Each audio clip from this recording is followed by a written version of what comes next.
What's up, everyone? I hope you all are having a very wonderful and blessed day. And if not, I do pray and hope that it gets better because you deserve it. And I would like to say thank you for stopping back by the channel and checking out today's video because it means a lot to me and I do appreciate it. So, today we have a cool, chill video. We're doing a wish list of DLC characters for Suicide Squad Killed the Justice League. Now, I do gotta explain this very quickly. So, I did make one of these before, but I'm actually taking another stab at it this time around simply due to the new information that we've gotten for the game.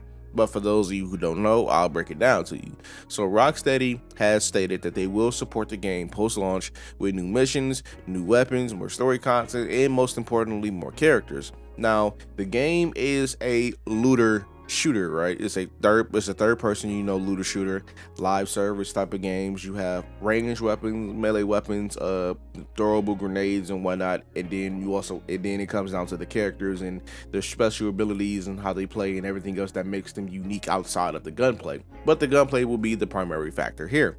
Now, everyone will have access to the game's weapons, which definitely does broaden the scope, simply because it shows that they are willing to add in characters who don't use guns either on a normal basis or at all, which is a good thing in my opinion, simply because even if it does look weird, like seeing certain characters with guns who don't normally use them, you still get to play characters you like. It will be just not how you expect it, but as long as you know it feels good, it feels nice, and you're having fun with them, I feel like that's all that matters. That's just me personally. I can't speak for everybody else.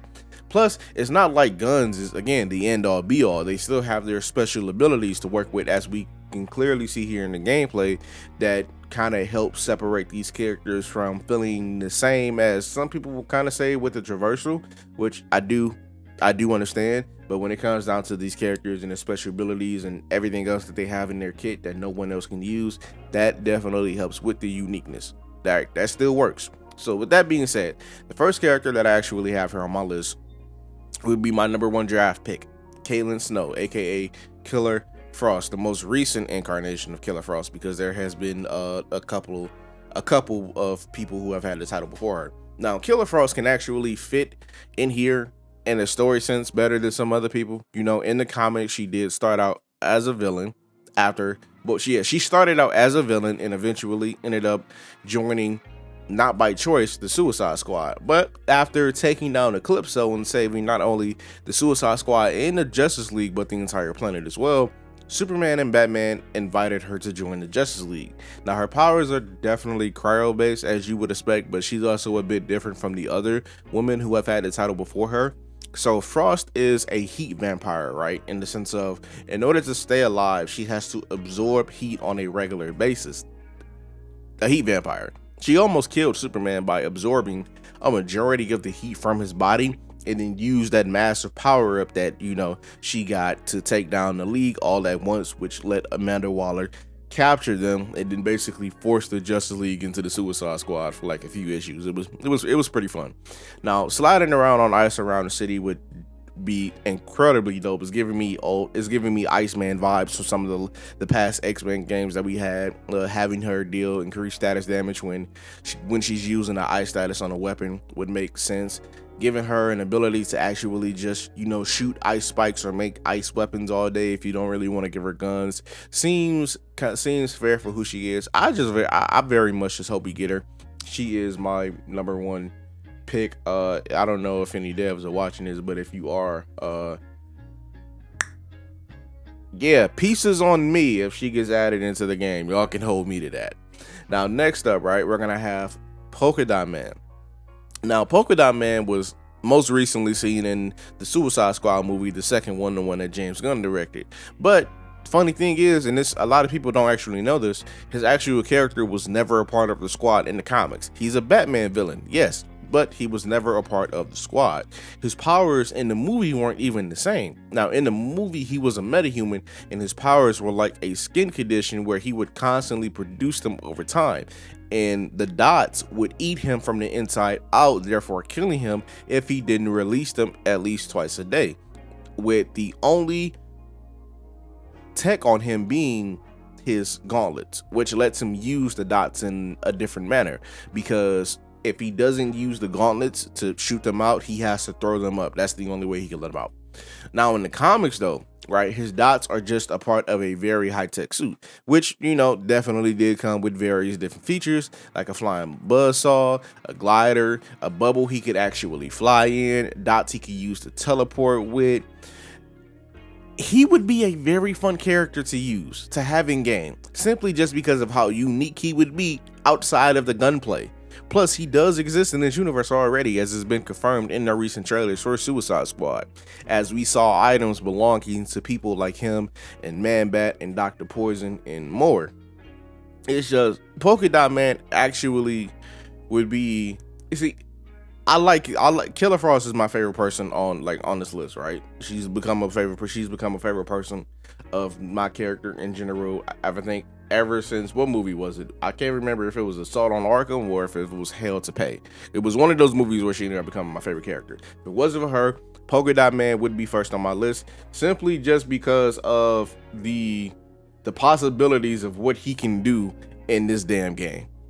It seems like he would definitely be the most unique, because the dots do everything. They can do everything, man. They can do anything you want them to do. And let me get back to it.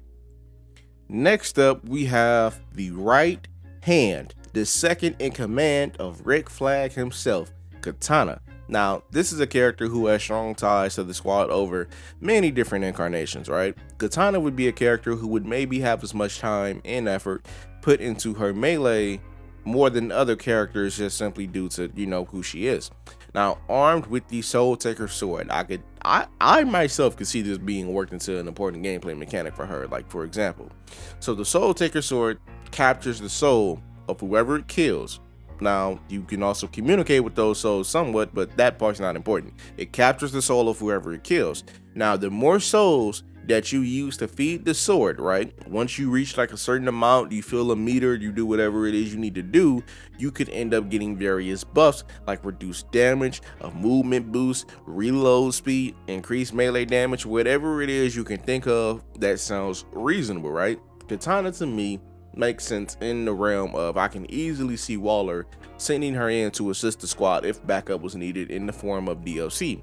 Plus, I'm sure she would please a lot of people who, they got that itch to scratch when it comes to melee combat. Also, not to mention, if she does exist in this universe, and I think she does, it would be wild if Waller didn't send Katana on this mission, knowing that Katana possesses a weapon that can hurt Superman. For those of you who don't know, the Soul Taker sword is magical. It has a twin, but the twin sword is not important. The Soul Taker is.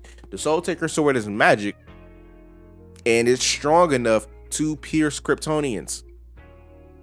Why is she not here? Why is this woman not here in the game? I feel like she would definitely be the key member of the team right here. And you can't just send somebody else with the Soul Taker sword, because the way that works, if you're evil, is going to make you do evil things. She can use it because she's a good person. So yeah, why Katana ain't here? That's my question. Why is she not here? But moving on to the next pick, the last pick, right? I won't lie to you. This is my dark horse pick. Rick Flag, the man himself. I say that because, funny enough, I see people asking for everybody except the damn field leader himself. Now, I kept all of the usual suspects off this list because this is who everybody wants. You got Deathstroke, you got Bloodsport, you got Peacemaker. Deadshot would not only be on this list, but he would definitely be first if he wasn't in game already.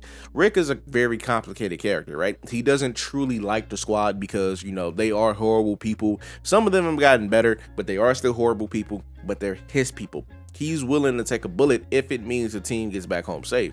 Rick in this game would be nice to see in a story sense, simply because of how dedicated he is to his mission, right? Him and Peacemaker have that in common. It's just Peacemaker is willing to sacrifice everyone and everything for the sake of the mission, if need be, while Flag is trying to make sure everybody sees this through.